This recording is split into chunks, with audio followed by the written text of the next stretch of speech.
കാട്ടാന ഉൾപ്പെടെയുള്ള വന്യമൃഗങ്ങൾ കാട് വിട്ട് നാട്ടിലിറങ്ങുന്നത് തടയാൻ വനത്തിനുള്ളിൽ കുടിവെള്ളം ഒരുക്കുകയാണ് മൂന്നാർ ഫോറസ്റ്റ് ഡിവിഷനിലെ നേര്യമംഗലം റേഞ്ച് വനപാലകർ. വനത്തിനുള്ളിൽ വെള്ളം ലഭ്യമാകുന്നതോടെ കാട്ടാനകൾ നാട്ടിലിറങ്ങുന്നത് ഒരു പരിധിവരെ തടയാനാകുമെന്ന് വനംവകുപ്പ് ഉദ്യോഗസ്ഥർ പറയുന്നു. മൂന്നാർ ഫോറസ്റ്റ് ഡിവിഷനിലെ നേര്യമംഗലം റേഞ്ചിന് കീഴിൽ വരുന്ന ഇഞ്ചത്തൊട്ടി വനമേഖലയോട് ചേർന്ന ജനവാസ മേഖലകളിൽ കഴിഞ്ഞ കുറച്ച് നാളുകളിലായി കാട്ടാന ശല്യം അതിരൂക്ഷമാണ്.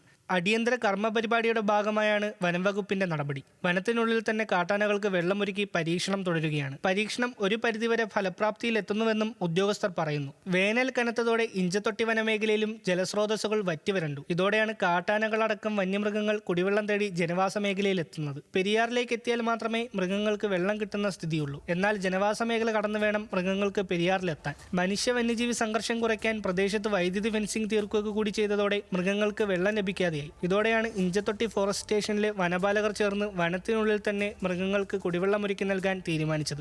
6 മീറ്റർ നീളത്തിൽ 5 മീറ്റർ വീതിയിൽ 1 മീറ്റർ ആഴത്തിൽ വനംവകുപ്പ് ജീവനക്കാർ വനത്തിനുള്ളിൽ പടുതാക്കുളം നിർമ്മിച്ച് ജലം സംഭരിച്ച് നൽകുകയാണ്. 50,000 ലിറ്റർ വെള്ളം ഈ താൽക്കാലിക കുളത്തിൽ സംഭരിക്കാം. വെള്ളം തീരുന്ന മുറയ്ക്ക് കുളം നിറച്ചു നൽകും. പൊരിവെയിലത്ത് വനത്തിൽ വെള്ളം കിട്ടിയതോടെ ആനയടക്കം കാട്ടുമൃഗങ്ങൾ ഇവിടെ വെള്ളം കുടിക്കാൻ എത്തിത്തുടങ്ങി. ഇതോടെ കാട്ടാനകൾ ജനവാസ മേഖലയിലേക്ക് ഇറങ്ങുന്നത് കുറഞ്ഞതായാണ് വനപാലകരുടെ വിലയിരുത്തൽ. ശ്രമം വിജയം കണ്ടതോടെ ഇഞ്ചത്തൊട്ടി ഫോറസ്റ്റ് സ്റ്റേഷൻ പരിധിയിലെ മറ്റിടങ്ങളിലും സമാന പരീക്ഷണം നടത്താൻ ഒരുങ്ങുകയാണ് വനപാലകർ.